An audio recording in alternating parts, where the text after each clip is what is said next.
La siguiente es una producción de 360podcast.sb. Diana Verónica y Tony dan la bienvenida a nuestra invitada de la mañana. Hoy nos acompaña. Y aquí estamos listos para la entrevista con Diana Verónica y Tony, que les recordamos que usted puede escuchar en diferentes plataformas de audio. Puede irse a TuneIn, a Amazon Music, Apple Podcasts, Google Podcasts y Spotify. Y si no, pues ya más tarde entra a 360podcast.sb, que es el primer hub de podcast salvadoreños, y ahí estará subida la entrevista. Dele clic a la campanita para que le caiga la notificación. Hemos hablado con ella, yo hasta hoy la conozco en persona, me da mucho gusto recibir acá en cabina, un día antes de que se suba al avión para ir a la cima del mundo, al techo del mundo, a Alfa Karina Arrué. Qué gusto conocerla en persona, Alfa Karina. Hola, Alfa Karina. Hola, muchísimas gracias. Para mí también estoy súper feliz de estar acá. Qué bueno. Y nos acompaña Jimmy Monroy también en la conducción de la entrevista, porque, pues sí, es el segundo intento que va a hacer. Para que no le vayan a descontar allá en el Sí, por favor. Está trabajando. Estoy trabajando. Yo le quiero decir que estoy igual de emocionado que usted, porque lo que va a hacer es algo único, es impresionante a lo que se va a enfrentar nuevamente, ¿verdad? Nuevamente ya tuvo la primera oportunidad, no lo logró, pero no ha desistido y ahí va de regreso. Es que como aquí tienen que darse un montón de conjunciones, ¿verdad? No solo depende de ti, sí, sino que también depende mucho del clima. Ya nos vas a explicar todo esto. Así que bienvenida, Alfa Karina. Qué gusto tenerte en la cabina de Diana Verónica y Tony. Ay, gracias. Cuéntenos, entonces sale mañana a las 6 de la mañana. Sí, mañana a las 6 llego a Nepal el 1 de abril. Y la expedición en sí inicia el 3 de abril. El próximo lunes. Sí, el 3 de abril tomamos un vuelo interno a Lukla. Y bueno, los invito a que vean cómo es el aeropuerto de Lukla, uno de los aeropuertos más peligrosos del mundo. como primer prueba. No es nada tocontinto aquí. Sí, aquí nomás. Lukla ya es Nepal. Sí, ya es adentro de Nepal. Ajá. Y ya desde ahí se inicia la caminata. Son 10 días caminando tranquilamente para ir aclimatando, para que el cuerpo se vaya acostumbrando a la altura. Y se llega al campo base. Voy a estar llegando el 13 de abril a 5.400 metros sobre el nivel del mar. Está el campo base. Y la cumbre del Monte Everest está, leo acá, a 8.848 metros sobre el nivel del mar. Sí. Y el campo base está a 5.000. 5.400. O sea, le faltarán 3.000. Sí, de ahí hay 4 campamentos más.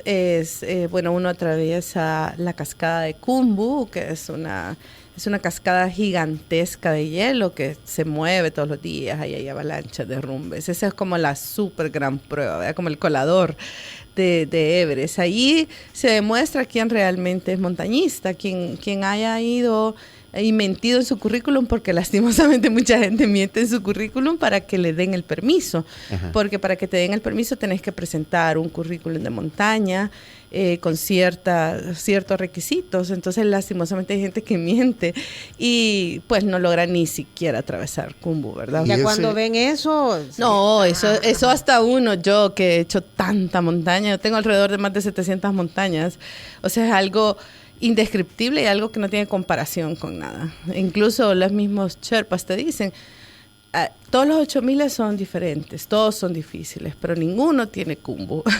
¿Quiénes son los Sherpas? Los Sherpas son los guías de la gente local, la gente que ha nacido en el pueblo Sherpa, y ellos son los que conocen realmente la montaña, son los que conocen por dónde irte, porque ahí es que no hay un camino.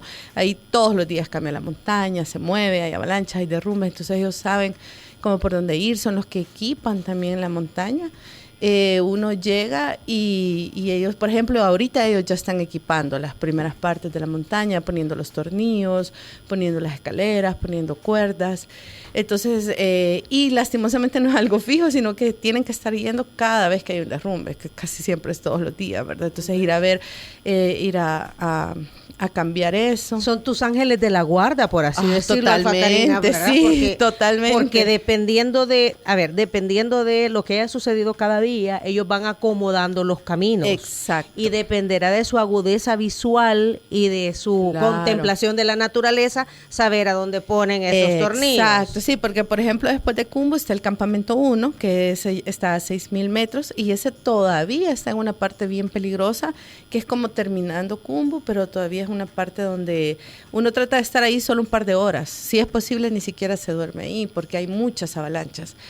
Y luego del campo 1 al campo 2, hay una parte que se llama el Valle del Silencio. Yo cuando lo vi era como súper lindo, ¿verdad? Así una colina que vos ves y vos decís, ay, qué lindo. Por Dios, pero eso es una trampa mortal, porque sí es una colina que uno pasa, que uno dice, ay, no voy a escalar paredes, nada, porque todo lo demás es escalar paredes y bajar grietas y todo eso. Pero es una trampa mortal porque es un campo lleno de grietas cubiertas por nieve. Se le llama nieve falsa, porque solo cae y medio lo cubre, pero si usted se para, cae en esa. Bueno, el año pasado, un Sherpa murió, imagínense, un Sherpa, alguien que supuestamente sabe, pero como es tan peligroso, entonces uno ahí, por eso se llama el Valle del Silencio, porque uno va pasito a pasito, claro, y entonces suave, con tus bastones, sí, entonces y ellos van, ellos tratan de formar una ruta con cuerdas, pero no son cuerdas que van a quedar así totalmente fijas, pues entonces uno siempre tiene que ir con y son cuidado. Grietas, son precipicios, son... Sí, hay algunas que ni siquiera se sabe cuánto es la profundidad. Sí, hay grietas normalmente son de 30 metros, 50 metros, y de ahí hay otras que ni se ve la profundidad, no se sabe. Y entonces pasas el Valle del Silencio. Sí, llegas al campo 2, que está a 6,500 metros sobre el nivel del mar. Y de ahí viene una parte bien bonita que se llama la cara del Lhotse, que tenés que subir un otro 8,000. O sea, tú subís otro 8,000 que es Lhotse, obviamente no llegas a su cumbre, pero sí subís una cara de este otro 8,000 para poder accesar a Everest. Entonces subís esta cara del Lhotse, que es una pared de 1,200 metros. Entonces tenés que escalar esa pared de hielo. Y ya se imaginan, muchísimas horas, ¿verdad? Escalando 1,200 metros. Son 10 cuadras. Una cuadra son 10. Imagínate un kilómetro vertical. Es un kilómetro vertical, sí, así es. Ajá, entonces ese hielo lo tenés que escalar. Ahí llegas al campamento 3, que está a 7,200 metros. Ese campamento es el último que se toca en las rotaciones, porque a 7,500 inicia la zona de la muerte. Entonces, uno no puede entrar a la zona de la muerte a menos que vayas a la cumbre, a menos que hagas el summit push, el ataque de cumbre. Uh-huh. Entonces... De que tu objetivo sea llegar al punto más alto. Claro. Uh-huh. Entonces, mientras las últimas rotaciones llegan nada más al campo 3. Y de ahí volvés a bajar hasta el campo base. Y así estás durante todo el tiempo, mientras se espera la ventana de buen clima, que es... ¿Qué es la ventana de buen clima? Es, para que tengan... Tu nombre lo dice, pero ¿cómo la describís? Pero para que tengan una idea, la temperatura normal en el campo base son 20 grados bajo cero. Esa es la temperatura normal. Y el campo base es el que sale en las películas, ahí donde están el montón de tiendas de campaña. Sí, ahí sí, es como un pueblo. Yo, por ejemplo, me tardaba casi 2 horas en atravesarlo, caminando de un lado a otro. Es inmenso. Pero es temporal, ¿verdad? Solo es para esta época que se pone. Y la temperatura normal en una ventana o en clima se espera que no baje más de 40 grados bajo cero. El año pasado... O sea, ese es buen clima. Sí, ese es el buen clima de primavera. Pero el año pasado, lastimosamente, no sé si se dieron cuenta, pues subieron unos ciclones, el cambio climático afectó, estas tormentas, los ciclones que se dan en el monzón en julio, se dieron en mayo, que supuestamente es cuando la ventana de buen clima, que dura alrededor de una semana máximo, 2 días, 3 días. Entonces, pero no tuvimos esa ventana de buen clima y estábamos a 60 grados bajo cero. Habían vientos de 50 kilómetros por hora. O sea, ese viento en una montaña te bota. O sea, ni siquiera puedes estar de pie. Te bota y esos son caminos con precipicios y bueno. Entonces luego... Karina, pero sí. O sea, aquí estoy leyendo, después de 1953, cuando Edmund Hillary logra llegar a la cima por primera vez, le preguntaron que por qué había subido, y él dijo, bueno, porque está ahí, dijo, porque está ahí. La misma pregunta le hacemos a usted. ¿Por qué buscar llegar a la cima del Everest? Con todo ese montón de peligros. Es que yo te escucho, Alfa Karina, y cada paso que das, vos no sabés si va a ser en vano. Sí, claro, todo es súper extremo, por eso es un deporte extremo. No es un día a la vez, no, es un paso a la vez. Claro, sí. Pues fíjate que me nació este sueño del Everest porque me di cuenta que ninguna vez ningún salvadoreño siquiera lo había intentado. Que somos de los pocos países en el mundo que todavía no hemos llevado nuestra bandera a la cima del Everest. Entonces yo dije, bueno, ¿cómo es posible que El Salvador no esté en esa lista privilegiada? Así fue como nació. Y bueno, luego se fue convirtiendo más en una meta colectiva, porque yo digo, bueno, al final es una representación del país, es un récord nacional, es un hito deportivo el poder lograr eso. Entonces creo que eso es lo que la mueve. Sí, y también me mueve mucho el poder servir de ejemplo a las nuevas generaciones, que se den cuenta que los salvadoreños podemos soñar en grande y que somos capaces de lograr cosas grandes. Ahora, para hacerlo requiere trabajo, esfuerzo, sacrificio. Muchísimo. Entrenamiento. ¿Cuándo comenzó todo esto? Brevemente, tu carrera como montañista, Alfa Karina. Bueno, como montañista en el 2013, pero lo del Everest, el proyecto del Everest empezó en el 2015. 2 años después de haberme iniciado como montañista, empecé a hacer alta montaña, que son las montañas arriba de los 5,000 metros sobre el nivel del mar. Me empecé a especializar, empecé a entrenar estas técnicas que son totalmente diferentes a subir como un volcán de acá, ¿verdad? El implemento que se ocupa, la dieta, todo, absolutamente todo es diferente. Entonces, es un estilo de vida. Sí, también. Ahora, y todo esto a la par de tu carrera profesional. Pues sí, porque claro, hay que pagar las cuentas. Alfa claro, Karina y de mi familia. Es abogada. Abogada y notaria. Abogada y notaria. Ajá. Ahorita no le pregunte por la escritura porque mañana. Sí. Alfa Karina, ¿el INDES le está ayudando? Sí, totalmente. Porque la vez pasada creo que hasta se enchilló con la vez pasada hipotequé la casa. Bueno, todavía la tengo hipotecada.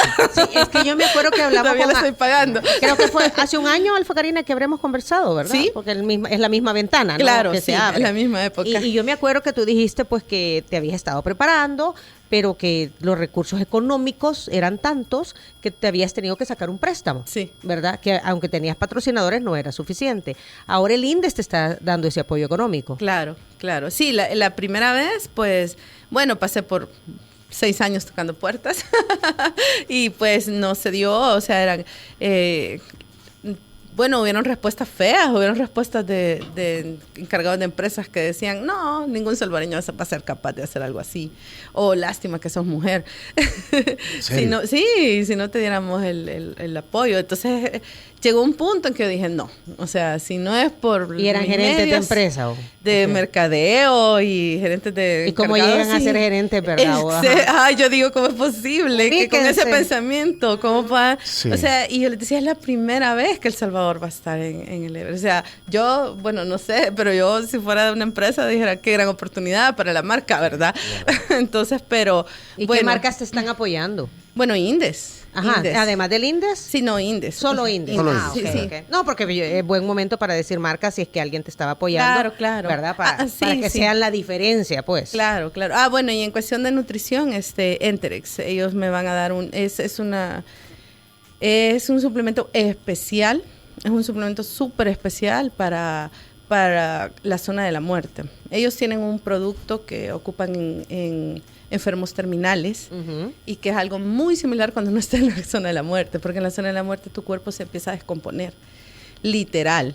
Tus células empiezan a descomponerse como que vos te hayas muerto, aunque estés vivo. El cerebro entiende que ya te moriste, ya se murió, por la falta de oxígeno y por la presión atmosférica. Entonces, y literal, yo cuando estaba en el campo 4, yo me tocaba así y se me caía la piel. O sea, horrible. Empezaste como a desescamar, por decir algo. No, y vos, por ejemplo, yo me veía aquí la muñeca y en cuestión de horas veía como mi cuerpo se iba como consumiendo, cada vez me miraba más delgada. En cuestión de 19 horas bajé 10 libras. O sea, es horrible. Entonces ellos me van a dar un producto especial que se ocupa para personas con fase terminal, para evitar como detener un poco este proceso de descomposición del cuerpo y tener por lo menos un poco más de tiempo. Alfa Karina, significa que ya llegando a la cumbre, entonces o sea, no es que va a pasar ahí, o sea, como, o sea, una hora. A pasear, a hacer picnic. A hacer selfies y a todo. No. O sea, ¿es cuánto tiempo? Te dicen 5 minutos, máximo 10. Ya en cumbre. Sí, en la cumbre. O sea, solo a tomarte la foto, ¿no? Foto y video, porque hoy te piden videos, porque también unos de la India empezaron a hacer Photoshop para que le dieran el certificado de cumbre. Entonces, ahora piden videos para darte el certificado de cumbre. Pero sube alguien contigo. Los Sherpas. O sea, ajá, sí, ellos son los que se encargan de todo eso. Sí. Pues sí, porque no solamente foto y video, tienes que tener un segundo que dé fe. No, claro. Ajá. Claro. Incluso en el video te piden de que hayan más personas, no solo tú. O sea, que se vean más personas. Lo que para ustedes es una única oportunidad, un momento para los Sherpas, entonces es el día a día. ¿O? Claro, ellos todos los años, ellos todo el año pasan en los 8000, porque cada 8000 tiene su época. Por ejemplo, en primavera está Lhotse y está Everest. Por ejemplo, luego en junio, julio viene, por ejemplo, Makalu, viene Manaslu, otros 8000, luego en agosto está K2. Entonces, ellos todo el año pasan en los 8000 llevando montañistas. Entonces, estas personas son X-Men. O sea, ellos son los real X-Men. O sea, ellos te cargan más de 100 libras y van como sin nada. O sea, es su día a día. Y son súper fuertes porque incluso hay un documental creo que de Nat Geo, donde está todo, hasta cómo se ha modificado el ADN de ellos, todo, o sea, su cadena de ADN, su sangre es totalmente diferente, cómo trabaja su páncreas, o sea, todo, absolutamente todo. Ellos, por ejemplo, no producen ácido láctico. El ácido láctico es cuando vas al gimnasio y te duele el músculo por haber hecho mucho ejercicio. Ellos no producen ácido láctico. Ya no. Entonces ellos no jamás van a sentir dolor en su músculo. Sí, porque jamás. ya es parte de su rutina diaria. O sea, el cuerpo ya se adaptó a ese esfuerzo diario. Pero esto viene de generaciones, porque ellos nacieron ahí, viven ahí generaciones. Pero también lo que nos contaba, por ejemplo, que en las escuelas, o sea, para ir a la escuela los niños tienen que llegar a la cumbre de una montaña, básicamente. Todos los días. Todos los días. Entonces ellos están acostumbrados también a ese esfuerzo. Y la alimentación, perdón, Tony, y la alimentación, Alfa Karina. Ellos son vegetarianos. Vaya. Todos son vegetarianos. No comen yaks ahí. No, porque por su religión. Todo el pueblo nepalí es o hinduista o budista, y ambas religiones son vegetarianos, y ellos respetan increíblemente todo ser viviente. Todo, desde las plantas. Van a salir ahí, pásame un chorizo. Ajá, no. Una pupusita ahí. Una pupusita en el campo base. Tráete chicharrón. Sí, imagínese ahí va a llegar el Fakarina. Solo eso hace falta. El año pasado, en una tormenta, en medio de en el campo base, que habíamos hecho varias rotaciones, estaba súper cansada, había estado una gran nevada. Les dio una gran nevada que la nieve hasta las rodillas para llegar al comedor. Y yo dije, ay, no voy a ir a comer, me voy a quedar en la tienda. Y como a medianoche soñando que estaba comiendo pupusas. Era tanto el hambre. Y añorando también. A ver, Alfa Karina, una vez, vaya, ahí está, en esa oportunidad, esa tormenta era el campamento base, ¿cuál número? Ahí estábamos llegamos después del campo 3, se empieza la zona de la muerte y se llega al campo 4, que es el Collado Sur, que está a 8,000 metros sobre el nivel del mar. Ese ya es lo último antes de la cumbre. Sí, y ahí no dormí, solo pasás un par de horas. Y porque acuérdate que no puedes estar más de 24 horas en la zona de la muerte. Entonces, salís desde el campo 3 en la madrugada, entonces tenés que estar llegando a más tardar que 3 de la tarde.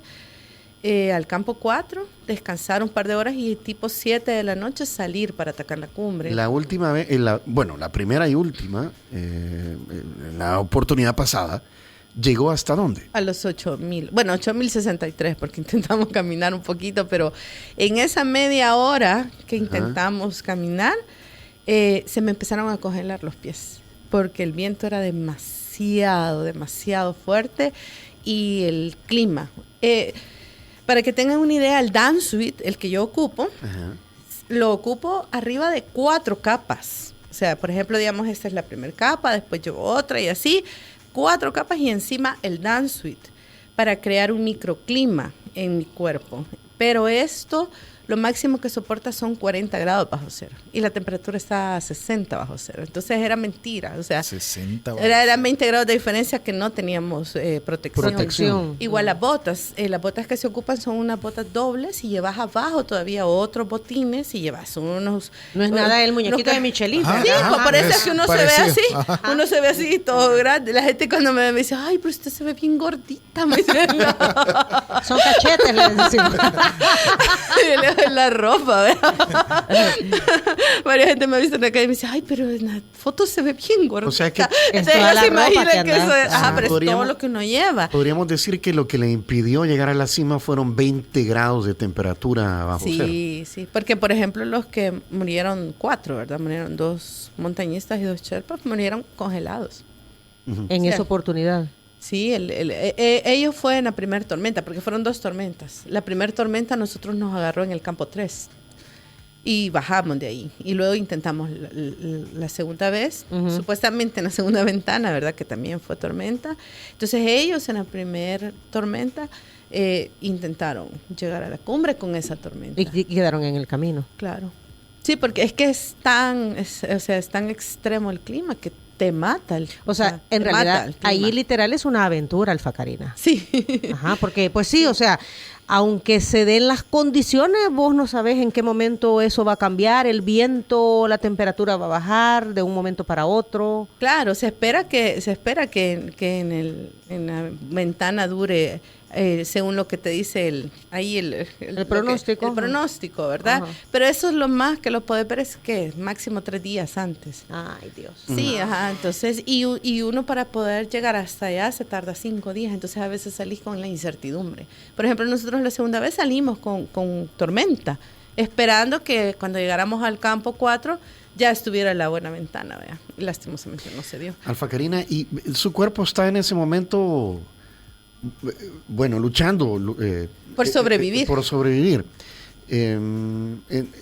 Y a la vez estás escalando y a la vez estás cargando peso. Pero no sé, ¿a dónde hace el número 1 y a dónde hace el número 2? ¿O cómo? Esa pregunta, yo la primera vez que tuve la oportunidad de entrevistarla, nadie se la quería hacer. Que toma, así que yo se la hice. Que come. Mire cómo va al baño.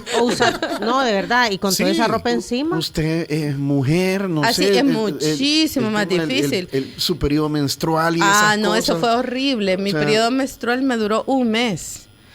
Porque como hay un cambio hormonal, está a la altura, los vasos se dilatan, entonces, horrible. 1 mes pasé con la menstruación. Al final fue sangrado libre porque no tenía ni siquiera ya protección, ¿verdad? O sea, para el baño, por ejemplo, nosotros de mujeres es muchísimo más difícil que un hombre, pues. Pero lo que yo hacía es que yo llevé como una lata así como de galletas, ¿verdad? Así, y era para orinar adentro de la tienda para no salir en la madrugada. Pero ya para el 2, sí, ahí ni modo, ¿vea? Aunque uno quiera aguantarse, no se puede, ¿vea? Entonces, en el campo 3 ha sido la peor forma, porque el campo 3, uno escucha campamento, ¿verdad? Entonces se imagina un lugar plano y así donde ponen las tiendas. No, pero el campo 3 tiene una inclinación como de 50 grados, o sea, algo así. Y estás así y estás encordado. Estás encordado a unas estacas porque está el campo y después está esta pared que les digo que subimos de 1,200 metros. Está esa caída de 1,000 metros. Entonces, cualquier error es fatal, ¿verdad? Entonces, cuando vas al baño tenés que ir con tu cherpa, encordada con tu cherpa y él sosteniéndote, ¿verdad? Y como es inclinado, hay tiendas abajo de vos, hay tiendas arriba de vos y así. Puede caer alguien. Ahí lo importante no es estar allá abajo. Solo dice. Claro, y bueno, y entonces yo me acuerdo que yo llegué a ese campo y yo dije, no, yo me voy a aguantar. Y no, mentira, no pude. Ya en la mañana era como que ya no aguanto, ¿verdad? Y aparte que te tenés que alimentar, pues. Claro, obviamente. Sí, imagínate en un día ahí en Everest perdés 15,000 calorías. por día. Porque por el esfuerzo que se hace, todo, ¿verdad? Y el frío. Y no solo eso, sino que la manera en que el cuerpo está sobreviviendo. Entonces gasta toda esa cantidad, ¿verdad?, de energía. Entonces esa vez sí, me acuerdo que salí y había un grupo de rusos así en la tienda de abajo, parados, así como platicando. Y yo, voy a ir al baño, ¿verdad? Y era como que, o sea, ellos como te vieron chelita. Ellos siguieron platicando y todo. Y yo así, estoy pegándose en las rodillas. Y me empecé a abrir el zipper, a bajar los pantalones a ver si se movían algo. No, así. Pues sí, es normal. Y era como que yo en mi mente decía, ay, nunca más en mi vida me van a ver de todas formas. Usted dijo, voy a cerrar los ojos y no me va a ver nadie. Pues, te lo juro. Si aquí nadie me conoce. Yo dije, bueno, nunca más en mi vida me voy a volver a ver. Así que Mira, Alfa Karina, ¿y tú sos casada? ¿Tenés hijos? Contanos. Soy divorciada, tengo 3 hijos. ¿Y de qué edades? 19, 15 y 13. 19, 15 y 13. Sí. ¿Y qué le dicen, mamá? Ajá. Y Bueno, y teniendo esa responsabilidad, ¿qué ondas hay arriba? Bueno, esa fue una de las razones por que me detuve el año pasado, porque yo creo que si no hubiera tenido hijos, no me hubiera importado, hubiera seguido. Porque cuando yo me empecé a enojar con Sherpa, porque le decía, ahí está, o sea, imagínate, después de 2 meses, bueno, después de 6 años de estar planeando todo eso, de todo el sacrificio, todo, ¿verdad? Y después de 2 meses de estar escalando la montaña, finalmente llegar, y estaba a 10 horas de la cumbre, a 800 metros, y que te digan, no se puede. Entonces era como que, no, así, ahí está. Y entonces... Estaba a 10 horas, dice, qué linda. Es que yo quisiera que hiciéramos una pausa ahí, porque a veces en las publicaciones, del año pasado, cuando lo hacía, uno ponía 800 metros y uno dice, no, hombre, si 800 metros. En media hora llegaba. No, si uno, o sea, uno lo hace nada más en lineal. Ajá, sí. No, hombre, si son 800 y metros. Pachito, sí, hay plano. 800 metros, arriba de 8,000 metros, 800 metros con poco oxígeno, cargando todo lo que... Porque está hablando de 10 horas para hacer 800 metros. Solo para llegar a la cumbre. Sí. Y el regreso. Claro. Sí, son alrededor de 20 horas, 15 horas. O sea, es... Sí, entonces yo me empecé a molestar con el Sherpa y yo le decía, y entonces él me decía, ok, vamos, pero no vas a sobrevivir, me dijo, y si llegas a sobrevivir, vas a bajar sin nariz o sin dedos. Y entonces me acordé de mis hijos, porque mi hija mayor, una noche antes que yo estaba haciendo maletas, me dijo, mira mami, vos sabes que yo he visto todos los documentales con vos y las películas. Si llegas a perder la nariz, no te vuelvo a hablar nunca en mi vida. Fue su advertencia. Y la otra niña, Shayna, me dijo, yo te doy permiso de ir, pero con la condición que volvás completa. Pues sí. Entonces, cuando el Sherpa me dijo eso, yo dije, no, los niños, ¿verdad? Tienen razón mis hijas, dijiste. Sí, yo dije, ajá. no. Y tiene razón el Sherpa. Y otra amiga que... La chistosa se pone a ver la película de Everest justo esa noche que estaba haciendo maleta, ¿verdad? Y llega llorando a abrazarme, ay, ¿por qué vas a ir? Y me dice, no vayas a hacer como el de la película, le haces caso al Sherpa. Y me acordé de eso también. Y yo, sí, tengo que hacerle caso al Sherpa. ¿Y ahorita va con el mismo Sherpa o es... o sea, ¿qué? Uno llega a una oficina y dice, hola, buenas, ven que vengo a escalar el Everest. Necesito un Sherpa. Eso es importante. ¿Cómo comienza esto? ¿Cómo digo yo? Vaya, digamos que uno fuera de alta montaña, vea. Quiero ir al Everest. ¿Cómo pues comienza fíjate que ¿a quién contacto? ¿Cómo es la cosa? La primera vez que fui fue por recomendación de una amiga de México, que ella ya había ido con esta compañía, entonces así fue como logré contactar a esa persona. A través de una compañía. Pero lastimosamente este señor, yo era su única clienta. Entonces se juntaron varios que solo tenían un cliente o 2 y contrataron a otro, o sea, como subcontratado. Okay. Entonces contrataron a otro señor y lastimosamente sí, hubieron como un montón de errores y un montón de cosas que pudieron haberse evitado. Entonces ahora, esta vez, voy con otra compañía, que es una de las compañías más grandes de allá de Nepal, porque allá conoces gente, bueno, sí. Mujeres somos muy pocas. Entonces, casi siempre uno se conoce y se encuentra. Entonces me hice amiga de una chica de Uruguay, que ella igual va a ser su primera vez en el Everest, pero ella ya tenía experiencia, ella ya había hecho otro 8,000. Entonces ella me recomendó esta compañía. Entonces vamos con esta compañía y es una compañía súper grande. y tiene un montón de cosas diferentes a la anterior. Entonces, así por cuestiones de contacto es que uno se va dando cuenta, porque vos te metes a internet y hay miles, cientos que te ofrecen hasta te ofrecen llevarte, y aunque no seas montañista. Sí, aunque no seas montañista, te dicen, no importa, no necesita experiencia. O sea, horrible. Miren, lo que pasa es que aquí lo decimos, el papel aguanta con todo. Exacto, el internet aguanta con todo. ¿Qué tipo de, siendo montañista, qué tipo de habilidades especiales o entreno distinto, o sea, para arriba de los 8,000 ha tenido que aprender? Tenés que saber escalar en hielo, si no, no puedes subirlo. Porque el 80% de Everest son paredes.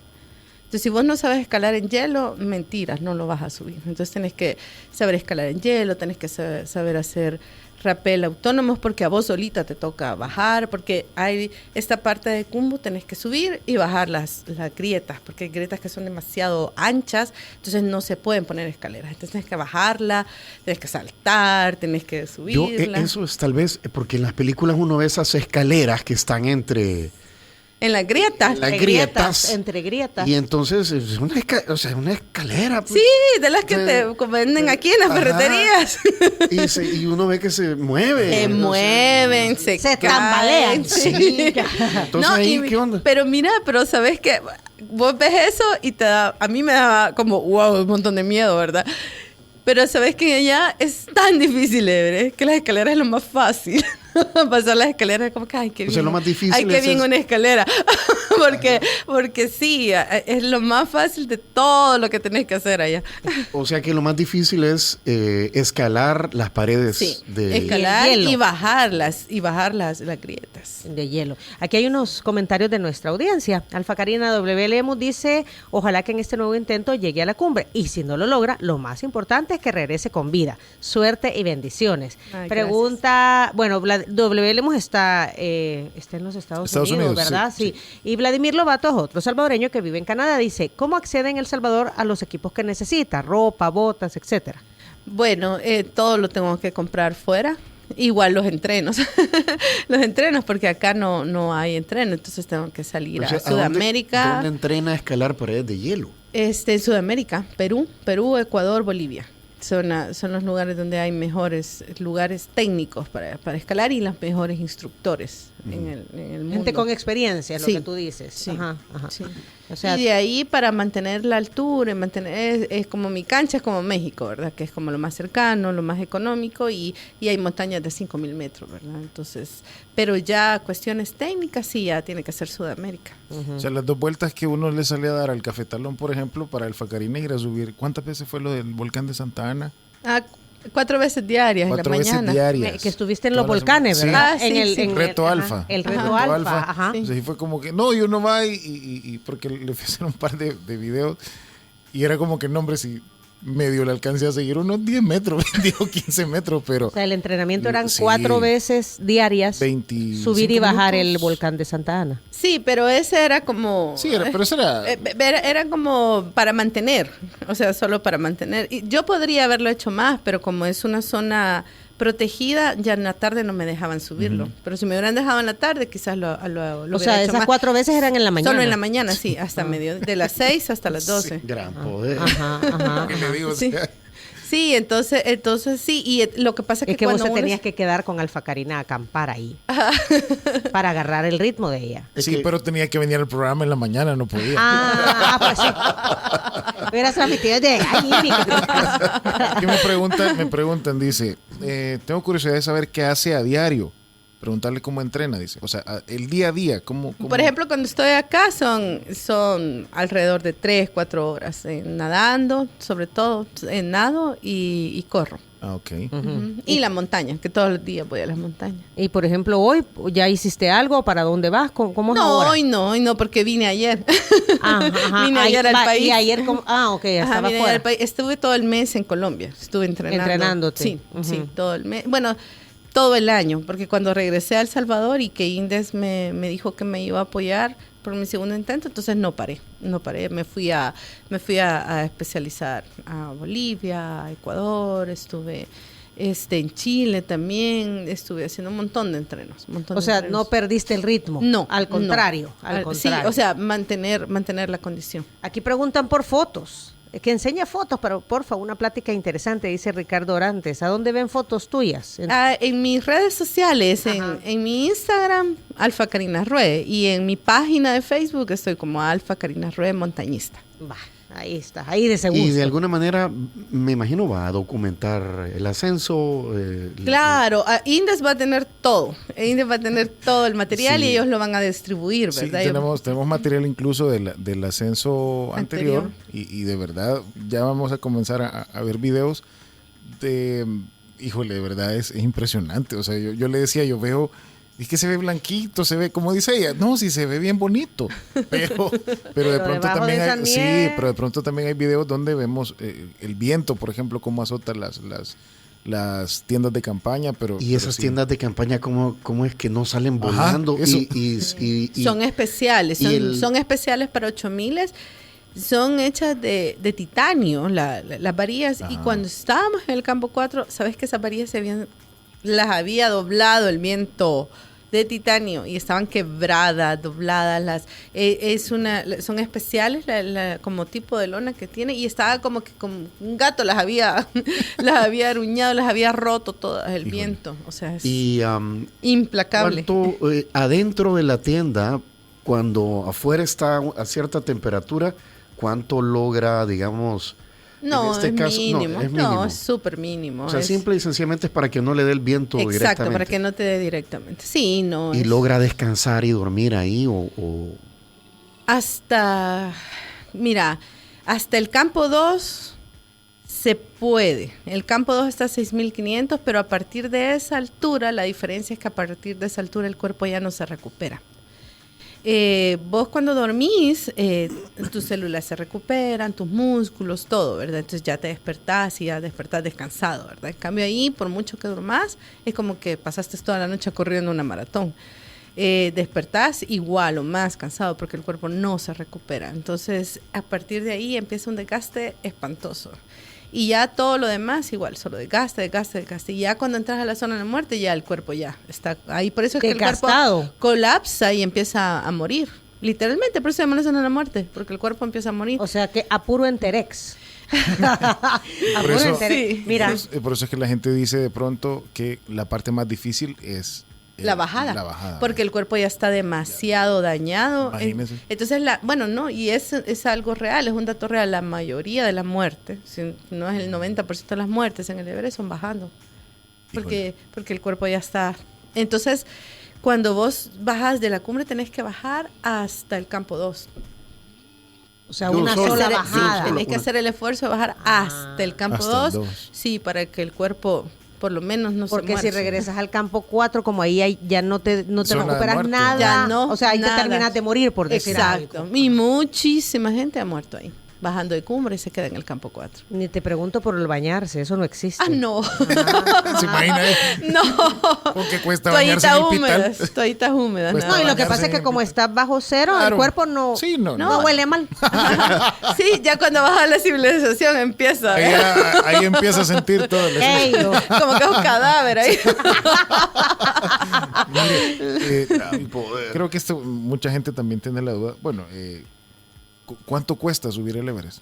Bueno, mira, hay muchísimos precios, pero lo más barato, que es lo que yo fui el año pasado, me costó alrededor de $65,000. Es lo más barato, es con una compañía más barata. Y me costó eso porque tenía que comprar todo desde cero, ¿verdad? Todo. Ahora esta vez está costando $5,000 menos 60. Okay. Pero se va con otra compañía que es un poquito más para el pago de la compañía, y ya no hay un montón de cosas que no se van a comprar, ¿verdad? Un montón de equipos que ya tengo. Sí hay otro equipo como el dance suite y las botas, imagínense, de que es tan extrema esa montaña que la roca, como frente a ese viento tan extremo, ¿verdad? Las rocas son como espadas. Vos te pasás a la par de las rocas y te rompen los trajes. Entonces mi traje venía roto totalmente, las botas rotas por las rocas. Solo por el roce. Por el filo, por el filo de las rocas. Eso es cuando estás en el Yellowband, que es esto está a 7.800, esa es una pared que tenés que escalar entre hielo y roca. Entonces vas subiendo, entonces te vas rozando con esa pared. Entonces el viento le pega como directo. Entonces tiene cabal así como espadas. Entonces vos pasás y te roza. Algo increíble, o sea, Everest es como lo más hermoso que he visto en mi vida y a la vez es lo que más miedo me ha provocado en la vida. Claro. Y pero por ejemplo esa parte que es así de peligrosa es también fascinante. Estás a 7.800 metros sobre el nivel del mar y ves fósiles marinos. Esa pared está llena de fósiles marinos. Entonces, imagínate qué fascinante así. Entonces, pues, me imagino que fue cuando chocaron las placas, sí, ¿verdad? Todo. Chocaron las placas y se formó el Himalaya, ¿verdad? Entonces, okay. Aquí está el doctor Solano Leiva, mira. El doctor Iván Solano Leiva, que él... Saludos. A él le gusta, bueno, no sé, él es montañista, claro. Ahí anda. Buenos días a todos y a su invitada Alfa Karina Arrué. Deseos de éxito en su sueño, estaremos pendientes. Gracias, doctor. Saludos. Aquí también nos manda, bueno, pero mientras cae ese audio, porque se está cargando, puedo entender esas temperaturas, dice Vladimir Lobato, las vivo acá, él está en Calgary, en Canadá, con la diferencia que entro a mi casa y hay calefacción, exacto. En su caso no hay forma de calentarse o tener la comodidad de la casa, mi admiración. Saludos, gracias. Vladimir. Sí, pues sí. Claro. O sea, la mente, ¿qué papel juega en todo esto, Alfa? Porque hemos hablado del cuerpo, sí, ¿verdad? Y del cansancio, pero aquí la cabeza. Sí, mira, para mí el 80% del éxito en alta montaña es mental. Tienes que tener una mente bien fuerte. Por ejemplo, bueno, un ejemplo, uno de mis compañeros de la India, éramos 10 en la expedición el año pasado, cuando atravesamos por primera vez Khumbu, que es lo que les digo que es sumamente, te provoca un miedo espantoso porque se mueve, estás ahí, se mueve, estás ahí, hay avalanchas, hay derrumbes, no, tiembla, o sea, de repente empieza a temblar y se mueve, se abren las grietas, oís las avalanchas y es como una trampa porque no se ve por las paredes, o sea, psicológicamente es horrible Khumbu. Cuando logramos atravesar por primera vez Khumbu, él se quebró y empezó a vomitar y las piernas no le respondían, no se podía parar. Entró en shock, sí, tuvieron que evacuarlo. La mente es muy, muy poderosa. O por ejemplo, en otra ocasión en Perú, estábamos en un entreno también y estuvimos atravesando una parte que era como una placa de hielo, pero cuando nosotros caminábamos se escuchaba el eco abajo de nosotros, o sea, abajo de nosotros había un abismo y no sabíamos de qué grosor era el hielo. Y estábamos en una parte que era quizás como 1 kilómetro así. Y estábamos como a 6.000 metros, estábamos en esa placa de hielo y cada vez que poníamos los crampones y el piolet se quebraba y se escuchaba el sonido del abismo abajo de nuestros pies. Yo me acuerdo que yo me estaba muriendo en miedo, pero pues uno tiene que enfrentarlo, tenés que enfrentarlo. Y uno de los compañeros igual, se quebró y se acostó en posición fetal y empezó a llorar. Y nosotros tenemos que avanzar, no nos podemos quedar aquí. O sea, sí, realmente la mente... De volado se va a quebrar, hijo, levanta. Exacto. Y no lo puedes dejar ahí, ¿me entendés? O sea, no puedes dejarlo ahí. Sí, entonces la mente es muy, muy importante. ¿Tienes un psicólogo o qué? Sí, uno va... Por ejemplo, cuando yo regresé de Everest la primera vez, sí estuve yendo en el psicólogo deportivo porque yo no podía dormir, porque... mi cuerpo estaba como en alerta, porque cuando estás en el campo base, por ejemplo, todos los días hay avalanchas y que llegan al campo base. Entonces, por ejemplo, la primera indicación que te dicen es, si usted escucha que la avalancha lleva más de 4 segundos, salga de su tienda. Imagínate. Y entonces, cabal. Y entonces yo me acuerdo que yo dormida y de repente me despertaba porque había una avalancha y yo, ¿y cuánto lleva, verdad? O sea, y entonces siempre segundo 6. Exacto. Y entonces siempre salía, abría el zipper y a salir, ¿verdad? A ver dónde está. Entonces imagínate estar 2 meses así. 2 meses así, entonces estás como, estás en alerta total. Entonces, el cuerpo se mantiene en alerta. A mí me costó 15 días poder volver a dormir. normalmente, sí. Entonces tuve que estar yendo al psicólogo deportivo a que me tratara, ¿verdad? Porque mi cuerpo, todo estaba como en alerta, Sí. ¿verdad? Se mantiene. Orgullo de mujer, dice aquí el número 1826, es Gina Ortiz. Le deseo éxitos. Ojalá esto se publicitara más para inspirar a tanto joven que no le encuentra sentido a la vida. De verdad, véame, que pasen en las redes sociales, que que vayan a entrenar. No, de verdad. Sí. Estas son cosas que en realidad, a ver, son desafíos personales, ¿verdad? Y cómo, a ver, si pudieses hacer una análisis de como persona el montañismo que ha hecho en ti, ¿cómo lo explicarías? ¿Qué lo describirías? ¿Cómo lo describirías? Ay, bueno, es que yo siempre digo, es que la vida es como una montaña. O sea, siempre la montaña te enseña lecciones de vida importantísimas. Siempre que vos querés hacer algo y querés ir más arriba, te va a costar. Siempre se va a poner más difícil. Entre más alto querás llegar, vas a encontrar más obstáculos. Se va a volver más difícil. Entonces creo que esa es una de las grandes lecciones que me da el montañismo. Ver la vida de una manera diferente, aprender el valor que uno tiene como persona, darte cuenta que sos capaz de lograr cosas que ni te imaginás, darte cuenta que sos mucho más fuerte de lo que pensás y aprender a tener coraje, aprender a enfrentar el miedo y seguir adelante y que no te detenga. Y yo creo que todos tenemos Everest que subir en nuestras vidas. Todos. La vida es un Everest. Exacto. De aquí, en cualquier aspecto de tu vida, tenés una montaña que subir. Entonces, creo que tenemos que ser valientes. ¿Qué va pensando en esos momentos? O sea, me imagino, está obviamente analizando cada situación, cada paso, pero su principal motivación es, ¿qué va pensando ahí? Mire, casi siempre voy orando. Siempre le voy pidiendo a Dios que no me vaya a morir cuando son como súper peligrosos, porque hay pasos súper peligrosos, ¿verdad? Entonces cuando son pasos así como súper peligrosos, voy súper concentrada. Hay otras veces que voy peleando con mi mente, porque la mente también te juega un papel bien feo. O sea, se pone a decir, por ejemplo, ¿qué diablos estoy haciendo aquí? Exacto, o no entrené lo suficiente, no lo voy a lograr, y entonces estoy peleando con mi mente. Dejé los frijoles en el fuego. Cabal. La tormenta, y habré la pagado, ropa. Y habré pagado el recibo de la luz. No metí la ropa, hombre. A mí me agarra lo feo, me agarra a la hora de que suena la alarma, porque en alta montaña vos lo haces en la noche, porque es menos riesgo de derrumbes, menos riesgo de avalancha, porque no está el sol. Ajá. Entonces, normalmente uno se despierta a las 12 de la noche o a las 11:30 y a las 12 empieza a salir a caminar. Pero ¿y qué ve? O sea, si está oscuro. No, nada, ahí con tu lámpara, ¿verdad? Solo viendo lo que va subiendo. Entonces, cuando suena la alarma a esa hora, siempre me agarra yo, ¿por qué no puedo ser normal? ¿Qué estoy haciendo aquí? ¿Quién me manda? Aquí dice Juan Eso José. está bueno. ¿Por qué no soy normal? Y yo, ¿por qué? No, me gusta solo estar viendo tele en la casa, pero no, tengo que estar aquí. Y me agarra así, vea, mientras me estoy cambiando. Y llorando, Ay, es como que, ay, ¿quién me manda? Y ya, pero ya cuando empiezo a escalar, ya se me quita, pero siempre que suena la alarma me agarra eso. Dice Juan José desde Atlanta, le felicito, saludos, éxitos. ¿Qué tan cierto es lo que se ve en las películas? Buenos días, dice aquí el número 3992. ¿Qué tan cierto es lo que se ve en las películas a la realidad en cuanto al Everest?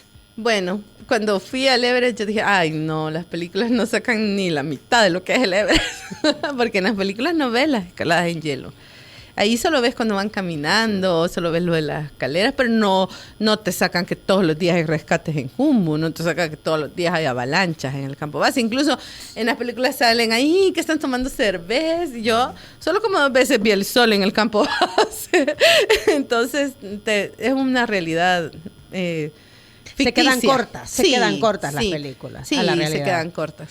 Ok, son las 9 de la mañana con 4 minutos. 9:04. Ajá. Otro nivel el de ella, dice, tiene una gran actitud. Brenda le manda saludos. Gracias. La mejor de las suertes, Alfa Karina, no sé, o sea, usted lo hace, ya lo dijo también, o sea, aparte porque El Salvador no ha estado la bandera ahí, ¿verdad? Y eso creo que nos debe mover a todos a... Y la bandera de que...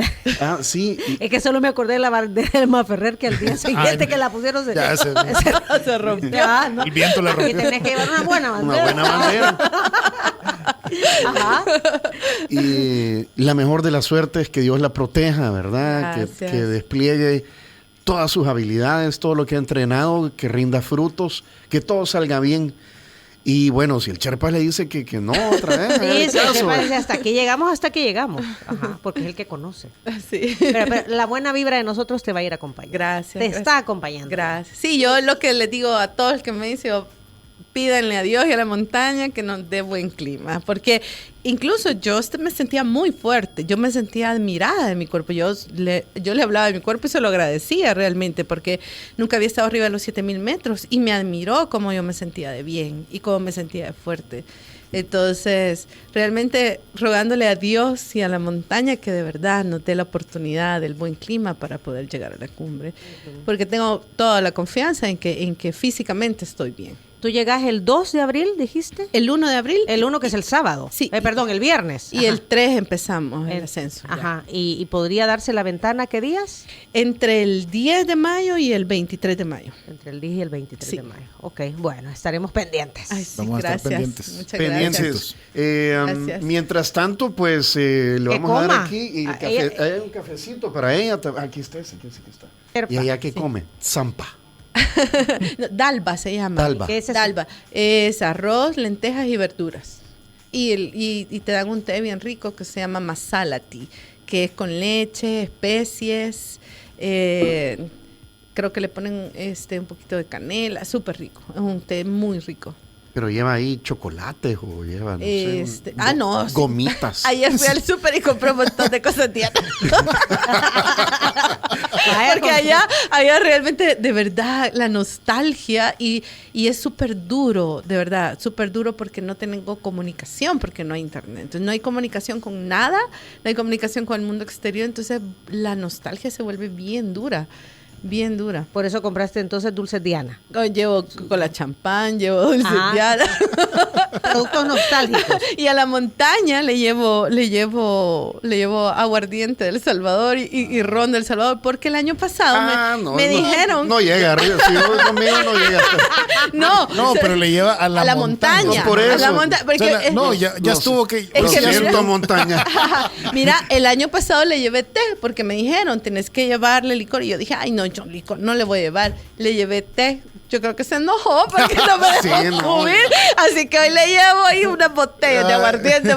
Es que Napuya, que es la ceremonia donde se le pide permiso a la montaña, se le pide perdón y se le pide misericordia para que te deje salir de ella. Entonces, toda la gente, los Sherpas, le ofrecen licor, le ofrecen comida y uno le ofrece todo tu equipo de montaña para que te lo bendiga. Y entonces el licor lo tiran en las grietas y la comida también, le tiras arroz. Y entonces el año pasado yo te le llevé, yo creo que se enojó. Lo que quería era aguardiente. Así que hoy le llevo una trenzuda ahí. La de mora, una nueva de carambola. No, esa es la que salteca. Y ese es de guate. Sí, no, una salvadoreña. Sí. Sí, la que salteca. Bueno, la que salteca. Esta fue una producción de 360podcast.sb.